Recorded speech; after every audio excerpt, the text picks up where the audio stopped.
Today, we will talk about enabling new payment channels for rural banks, the only way forward. Our speaker for today is our colleague, Mr. Bernard Carr. Bernard, please introduce yourself shortly, and then we can move on with the presentation. Thank you. Thank you, Zoran. Good morning, everybody. So my name's Bernard Carr, and I work in the product team as a product lead, looking at what we term additional services. So that's services outside of the core banking system that can help you become more efficient and digitalize your processes further. One of which we've been looking at more recently is payment channels. So just to give you a little overview of what we're going to touch upon today, firstly, we're going to have a quick look at the transition from the traditional banking models. After that, we're going to have a little look at what's happening in the market and also regulatorily in the Philippines and what trends we're seeing towards going digital. Finally, we're going to take, thirdly, we're going to take a quick look at the as institutions to see whether they would be suitable for you. I want to stress it's not an exhaustive list. There's always other ways of doing things, but it gives a small overview of some of the key ones that we've seen, particularly recently, a lot of interest from our rural banking and other segment customers. And then finally, just some questions that you need to ask internally to decide which solution might be right for you. So just some points that we want to highlight there. So firstly, transitioning from tradition. The traditional banking model, we just wanted to touch upon it really briefly because going digital and digital payments has become such a big topic. It's become so prominent. But firstly, let's look at what is a traditional bank. Well, there are certain things that we all know that are slightly negative about a traditional bank. There's a very, at the moment you have outreach through branches. So if you want to reach your clients, you create a branch, which is very expensive to do. It's very expensive to run, and it's limited in terms of geographical reach. So only those within a limited area are actually going to visit that branch to either open an account or make some sort of payment. Some customers of ours will use field officers, not everyone, but they'll use field agents, which again is a very expensive operation. Now, it does have some benefits in so much as it reaches more clients, those who can't come to the branch as frequently. It ensures that relationship is built between customers and the institution, but it also carries some risks with it as well. One of which, very relevant to today, is the carrying of cash, which is both personally, as a field officer, a fairly high security risk, and also for you, there is, as institutions, there are risks within, site fraud risk, for example. The third thing about field officers really is this slow and infrequent visits. Although it may be slightly improvement on branches, it's not enabling the client to bank at any points during the day or any time that they need to actually access their banking operations. And finally, what methods do we use for payment in these traditional banking? Well, it's cash and check generally. And as we said, it's high risk. It's very high cost to move cash around, as I'm sure you're all aware. It's becoming old fashioned. There is a move towards digital payments. And also COVID-19, this nasty pandemic we're all in, has also highlighted some of the risks, the actual health risks to cash. So people as individual clients are looking at ways that they don't have to interact with cash anymore. And we believe that will actually stay once COVID recedes. Before we go into the payment side totally, I just wanted to also remind everybody that there are lots of positives to traditional banking as well. We hear all the time about digital payments, about mobile banking, about going totally digital and how this is the way forward. And I think something that we see is our customers can often be slightly overwhelmed and slightly panicked by this, that they're not doing enough to go digital. And in some cases that's true. We need to move with the times, but there's also recognizing what we've already built and how digital can actually support that rather than take over from that. And I think that's quite an important distinction to make. So in terms of this, we've got, firstly, the physical presence is a good thing. It's not something that I think any of you will be wanting to get rid of. You have built a strong client base, a strong trust and loyalty to your institution. Clients have somewhere to go where there's something goes wrong for them. Money is an incredibly important thing to all of us, whether we like it or not. And if there's a problem with our personal finances, we want to reach out to someone.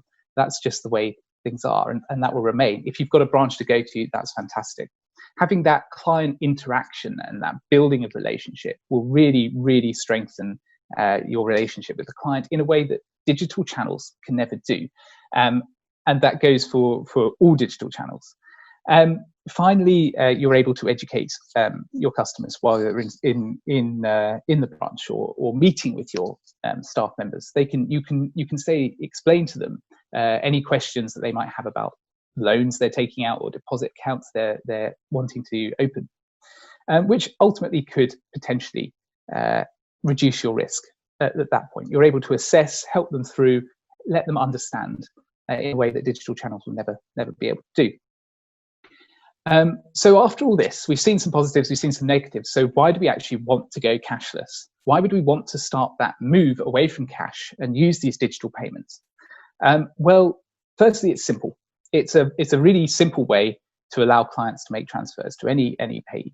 So if we're going to go cashless, we can start reducing the amount of time that customers actually the end clients actually have to come to branch to take out money, to deposit money, which is great for the end client, and it's something that they're going to begin to expect, and that's something that we'll move on to in a little bit of time. Internally for you, it actually should reduce some of the staff time, depending on the channel you use, obviously, but it should reduce the amount of time that your staff will need in order to carry out their role with the client. And also, it gives you a real-time position. So if we take InstaFin as an example of a real-time core banking system, which it is, if people are still using check, for example, it will take a few days for that check to transfer to move. Once someone's written it, someone's taken it to another bank, someone's cashed it, however that flow works. Whereas with digital payments and digital transfers, you actually know all the time, and your clients should know pretty frequently as well if you use some service, maybe SMS services or mobile banking, for example. Secondly, it's efficient. Going cashless is incredibly efficient for you. So firstly, you won't need to expend so much money on staff, as we said, so some of your OPEX costs will reduce. And will you need so many branches? It's highly doubtful. If people aren't having to visit the branch for every transaction they're making with their bank, then potentially you don't need so many branches. So you can make a huge saving both in OPEX and CAPEX. And it should also extend the reach of the branches you have. So at the moment, there is a limit to how far people will travel to go to a branch because they have to go frequently. If you remove the barrier, the need to go to the branch frequently, you can actually expand that reach for each branch you have. So I think that's quite important as well. And thirdly, and not unimportantly, it's safer, or it should be as safe. I know there are a lot of stories and they always hit the news. And I think this is why all of us in our personal lives, as well as an institution, sometimes are slightly nervous about digital payments and these sorts of things, because when things like fraud happen, it tends to be on a big scale. But there's measures you can take to prevent it, to hedge against those risks. But one thing that it does help you do is reduce petty fraud from any staff members or other people that can have that sort of power. Individually, people don't have to walk around with cash, so they're less likely to be robbed, which is fantastic. And thirdly, and really importantly, it's traceable. Digital payments are traceable. Cash isn't. And we see that time and time again. It's obviously fraud can happen, things can go wrong, errors can be made, but cash is far, far harder to trace than a digital payment, which comes with the traceability through the system. So there are multiple reasons why we want to go cashless, and there's multiple reasons why you and the client would benefit from it. So now we're going to look a little bit at what the Philippines is doing towards going digital. Each country has its own strategy and its own way of moving. So what's happening in the Philippines and what's the market doing? So moving to digital, firstly, I think there's a trend in the market. There's some things that we need to look at over and above just what's happening in the financial world. Mobile phones in the Philippines are ubiquitous. You have more mobile phones, technically more mobile phones than people. It's a little bit of a red herring, but that's the statistic. Smartphone ownership as well is growing massively. The current rate that's put out there is about 63 to 65% of the population have access to a smartphone.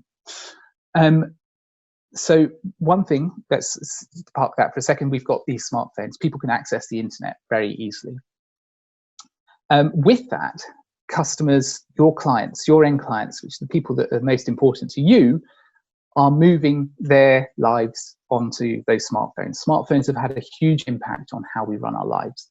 And it tends to be a staggered process. You start off maybe by socializing online, and then maybe you move to purchasing goods and services online. And finally, it tends to be that you make your financial transactions over digital channels. And it's really interesting to see how it's becoming more and more important in our everyday lives, this moving to digital. And we will show a nice graph shortly, which highlights this. The other side of the coin is the regulator is pushing, and to a certain extent being pulled in this direction as well. So while the market is pushing towards digital, customers wanting to move their payments online, regulators are also pushing digital payments. So the BSP, as I'm sure you all know, introduced the National Retail Payment System, and a couple of automated clearinghouses came out of that, InstaPay and PesoNet, which again I'm sure you all heard of. And it's become a more regulated space with the National Payment Systems Act. So the BSP is trying to make sure that people, or both institutionally and on a personal level, feel more comfortable and have the ability to access these. Finally, there's just a little bit, 20 by 2020 is a project that's also ongoing to try and move 20% of digital payments on to digital channels. So you can see that both in terms of the regulatory environments that they're building and the projects that are ongoing, the regulators are actually very keen to push payments digital. And this is excellent. It's in so much as it's following market trends and also working towards enabling those market trends to be achieved, to enable those clients to achieve what they'd like to do. So I think it's a really positive thing that we're seeing the BSP and others push so hard for digital payments. And I think that should give you a feeling of comfort as you move towards digital payments and what your institution can do. Just a little bit more on the National Retail Payment System, just so that I'm sure you're all aware, but just to remind everybody. Essentially, it's a framework to promote the safe, efficient, and reliable retail payment systems. So it's for the client, it's for an end client to ease their life, make life a lot easier. The purpose of it, the framework, the rationale for it is to actually remove cash from the equation. That's the goal. We want to get rid of cash. Whether it will be achievable, whether it will go completely is debatable, and there are obviously arguments pro cash as well. There are reasons to have cash in an economy, but the promotion is there for the removal of cash. The purpose of it, which is really interesting, is to promote economic growth and competitiveness. So even at this macro governmental policy level, there is actually this drive to or belief in digital payments, that they will help grow the economy and grow competitiveness of the Philippines as a whole. How do they do this? Well, it makes life a lot simpler. It makes cash flow easier. If I purchase something from you and can pay for it immediately, if you can then recognize that payment immediately, you will be able to invest it in more goods, more services, so that you can grow your business.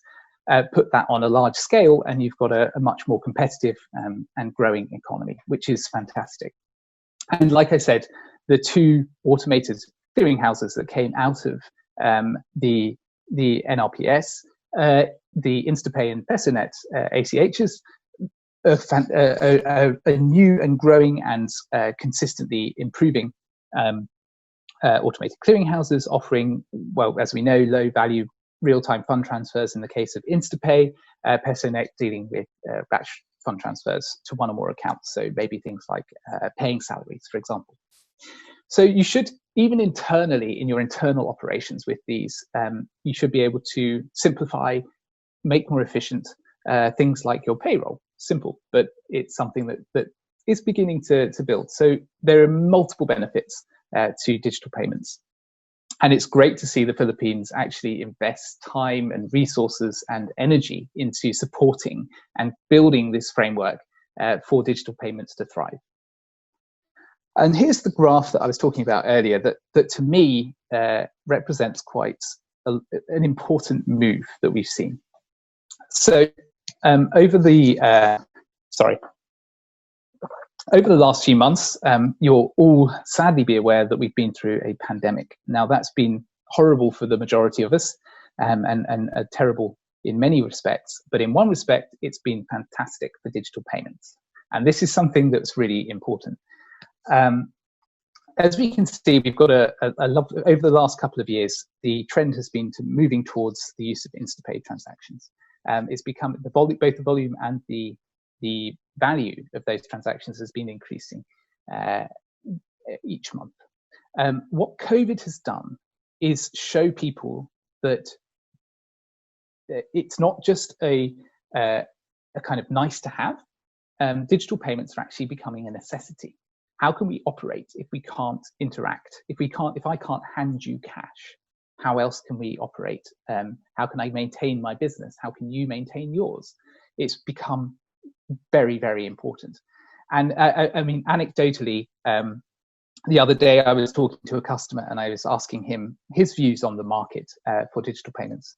And he told me, well, I've seen my dad for the first time use mobile banking and make payments digitally.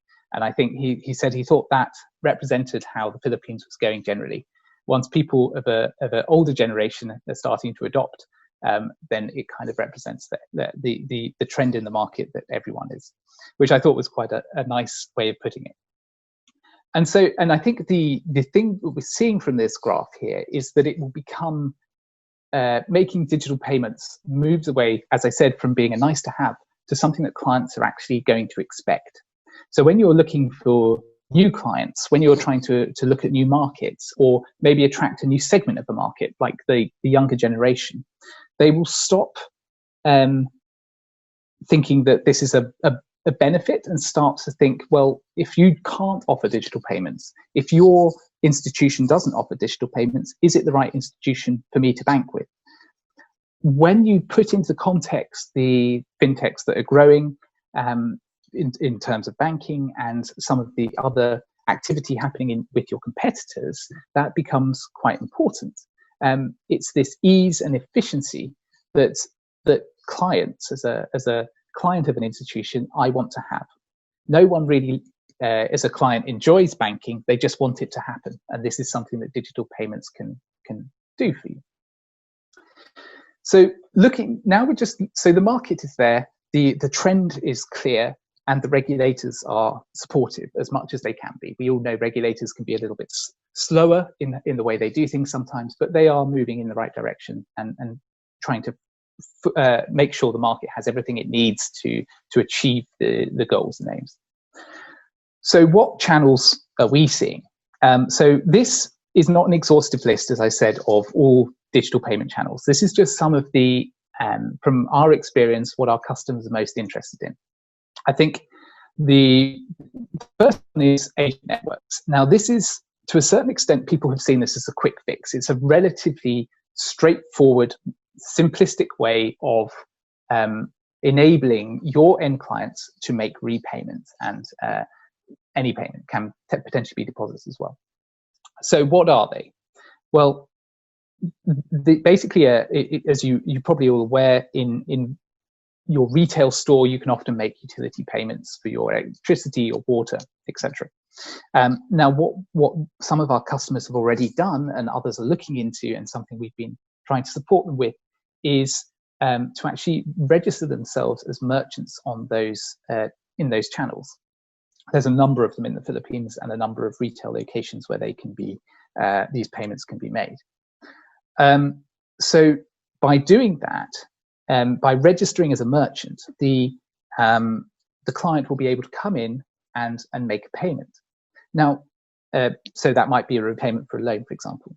Now, as I said, it's simplistic. There's not a big regulatory burden at all, and we have customers already using our APIs who are integrated with these channels, and so they are able to actually capitalize on working with these agent networks, which is fantastic for them. And they've been able to actually receive payments at a point where others are not, because while the Philippines is locked down, like lots of countries in the world, we all still have to go to a grocery store.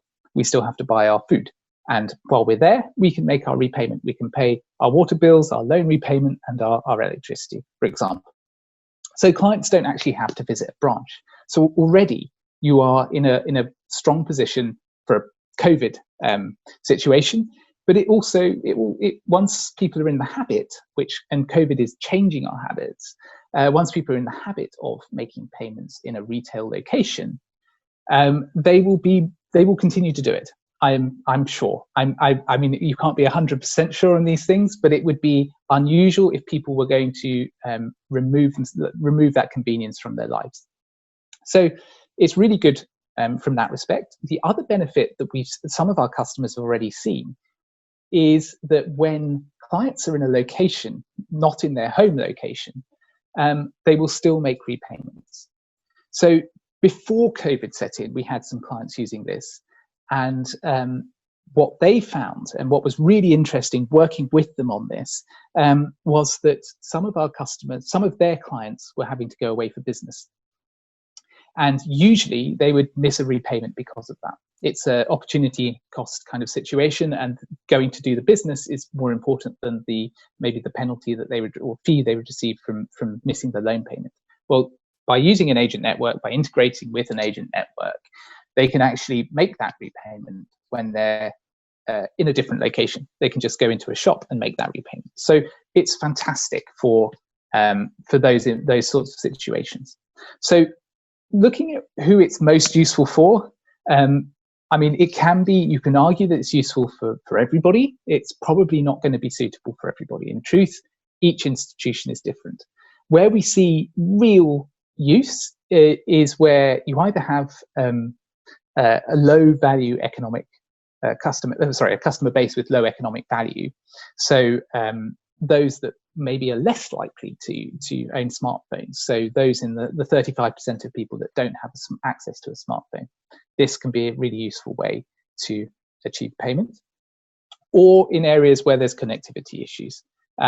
By using these channels instead of maybe a mobile banking channel or some internet banking sort of setup, these can be really, really useful. The next one we're some of our customers have been looking into, and we do have a couple of customers already kind of working in partnership with some of these are e-wallets. Now, this one I'm going to highlight some risks to this as well. We are in two minds about the benefits to you as institutions in terms of partnering with an e-wallet provider. That's different from having your own e-wallet, which is more complicated and not something we're going to go into so much today. But some of our customers are looking at or have partnered with e-wallet providers. So those e-wallet providers, I think you'll all have heard of Gcash, PayMaya, maybe GrabPay as well. So basically, it's a way to store your money in an online setting, if you like. Through your phone, you can hold money and make payments. So there are lots of benefits to e-wallets. There's the fact that you don't have to carry cash and you don't have to carry multiple payment options. It's a pretty secure way. It's password protected. They're secure. So it's a lot better than walking around with cash. And also, you can some of these providers can offer non-core what we're terming non-core financial services. So things like adding budgeting or providing rewards and for use of the e-wallet. And obviously, everyone likes to receive a reward, so they can be very pretty attractive in that respect. So in many ways, they're providing a really strong service. And like I say, it will be suitable for some customers. It will suit their needs. They've got very specific lending criteria. They know what they want, and e-wallets will support them basically. But there are some things we just think you need to be cautious about when discussing these. And if you as an institution are looking into e-wallets at all, I think these are really key concerns that we should just touch upon briefly. So firstly, if every time a client wants to use their e-wallet, they need to have money on it. Now, they can put as much or as little as they want on there to a certain extent. But the reality is, if they are using their e-wallet, they might start to use it like a bank, which means they'll be holding money on the e-wallet rather than actually within their bank account at the bank, at your institution. So you might actually lose out there. There is some evidence that some e-wallet providers are looking at moving or already in a small way the lending space as well. So potentially it's going to be more competition directly from e-wallets, and if you're kind of providing them with your client base, they've got a good head start there as well. The big one for me is that you lose direct control of your data. So transactions that are made through an e-wallet don't necessarily flow back to you. What you will likely see is the top up. So if someone's putting 10,000 pesos on an e-wallet, you will see a transaction of 10,000 pesos. What they do with that 10,000 pesos is out of your realm of knowledge. So in that respect, you can't tell how your clients are interacting. Now, with a system like InstaFin, which has a lot of reporting, a very strong reporting functionality, you could go, if you've got the data on those transactions, you can actually go and do some analysis on that. You can start to build a picture of your customer base.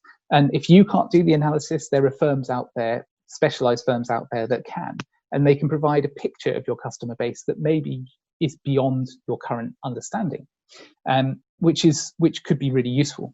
So if you use an e-wallet and all you're seeing is large transfers or small transfers into an e-wallet, you're going to miss out on how your customers are actually spending that money. And that could be, particularly in the future, I have a feeling that might become more and more valuable for you in terms of designing products, in terms of reaching out to the right customer base for you. And thirdly, it puts a barrier between you and the client. As financial institutions, you want to be seen by the client. If you think about the branding that goes into your financial institution, there's money spent and there's time spent on that. If you're suddenly putting, for example, Gcash in between you and the financial institution, you and the client, then people start to think of Gcash rather than of the institution they're banking with. And that means their go-to is no longer you in that respect. So I think there's just some concerns to the positives that we're seeing. And e-wallets, they are becoming more ubiquitous. I mean, we've seen 700% growth in Gcash in the last year. Year-on-year growth was 700% as of July, which is phenomenal growth. But it does mean they're going to be wanting to expand. They're going to be wanting to move into other areas, maybe lending, for example. So while it does, like I said, it will suit some of our customers, and it will suit some institutions. There are some key concerns that I think just need to be highlighted. Finally, this is a bit of a catch-all, if I'm perfectly honest. The electronic transfers. across this. So this is basically the ability. This is InstaPay, if you like. This is the ability to make a transfer. Now, the benefit of this is actually it can be transferred through any of the channels you offer. So by channel, I mean everything from branch banking to mobile banking to credit officer apps. It allows any channel you have which interacts with the client, you can start to use for these transfers pretty much. Now, these are incredibly useful. Being able to transfer money has been the digital channel, if you like, has been the purpose of this webinar, and this is really the crux of it. We want to be able to allow your clients to move money between institutions, between people, between businesses. So being able to enact an electronic transfer is kind of the holy grail. It covers all the transaction types you might like, but there are some problems with it as well. It's going to be mostly useful for those with forward. How can I say this? It's going to be most useful for those with B2C interfaces. So, for example, mobile banking. It's being able to have your client use their mobile banking app and make a transfer is going to benefit you hugely, and it's going to benefit the client hugely. No one else needs to be involved in that. Your staff members don't need to be involved in that. No, the client doesn't have to come and see you. They just enact that. So it's fantastic if you've got the right channels. That's where the gains will mostly be seen. With that, it's going to actually allow that to be achieved. It's going to be basically most suitable for those institutions operating in high connectivity areas. So within cities, for example, Manila, and others. That's where it's going to be most beneficial. The downside to these is there is a potential large regulatory burden for your institution. You have to be licensed you have to be regulated by the BSP. You have to be licensed if you're going to offer a mobile banking app. You have to have potentially demand deposit within the BSP. And be a member of the ACH as well. So it's not a simple process. It's slightly time consuming, and it will ultimately cost you time and money. And in that respect, it depends what stage, the suitability of it depends what stage your digitalization process is at, to a large extent. If you're very advanced, if you're moving towards this anyway, then certainly look into InstaPay and others. If you're slightly further behind, then maybe something like an agent network as a first step would be really useful. Because what we've also got to remember here is the client. Well, electronic transfers or agent networks or e-wallets even are really, they sound great. They allow you to do all these transfers. It's very simplistic. If you're an end client, you're not used to mobile banking, for example, chances are you may not download the app.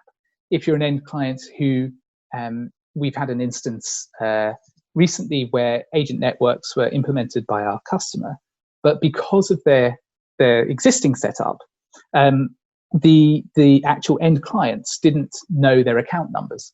So if your end clients don't know the account numbers, how can they make a payment?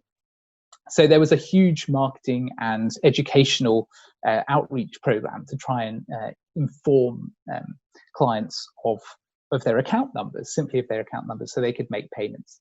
So I think it's really, and this brings it into the final slide, basically.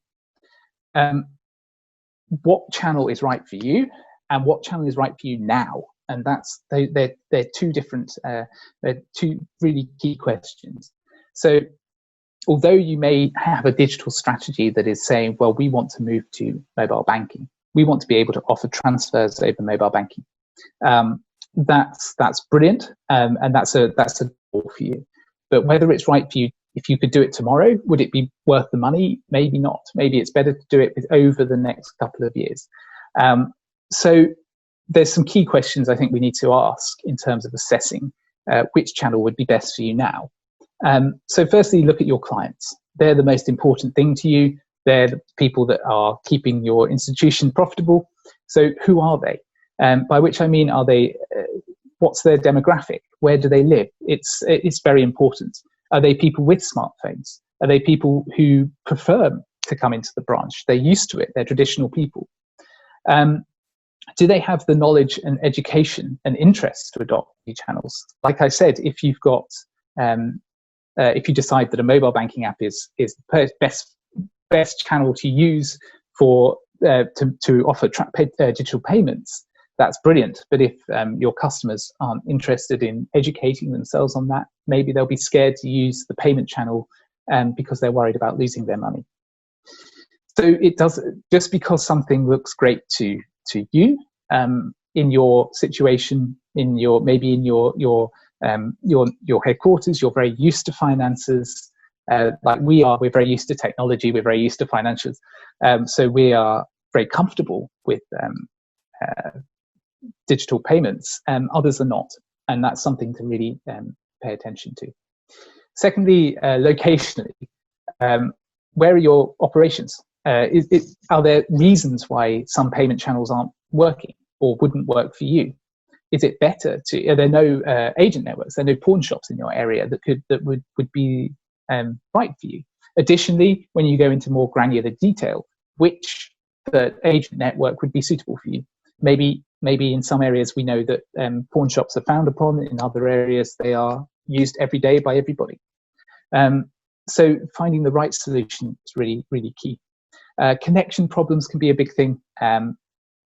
If you're wanting to, the purpose of enacting a transfer is to have, or digitally, is to have it real time as much as possible. If you have got connection problems, if that can't be achieved, what's the point of the channel? Maybe it's better to look at something else. And which channel would serve the most people? Although agent networks, again, going back to agent networks, maybe everybody could use it in your institution. Whether they will or not is still debatable, but everyone could use it. And that might be more beneficial than, say, a transfer through a channel that you have that is more elite, if you like mobile banking. And finally, looking at your positioning. What's your strategy? As I said, maybe you're looking to become digital over a period of time, and that's fine. That's great. If you've got a strategy, I think that's the number one and the kind of first point to have, if you like. How are you going to make your payments digital? How are you going to digitalize your processes? Really important. Which segment of clients are you actually trying to appeal to? So maybe currently you've got an older customer base and you're trying to appeal to the young, and that's kind of a situation where you might want to look at more advanced digital payments. Maybe the young are expecting transfers to be made available. So if you want to target them, you need to offer it. That's just one of the kind of changes in the market. And then what's important to you? So that goes with the digital strategy. How do you want to take your business forward, and what do you think would benefit your institution most? So I think I hope this has given you a good overview of the situation we're seeing, both in terms of the market and in terms of our customers as well. So I hope this will give you some food for thought in how you could move your payments digital, and some of the challenges and you can think of, and some of the key questions you need to ask. So thank you very much.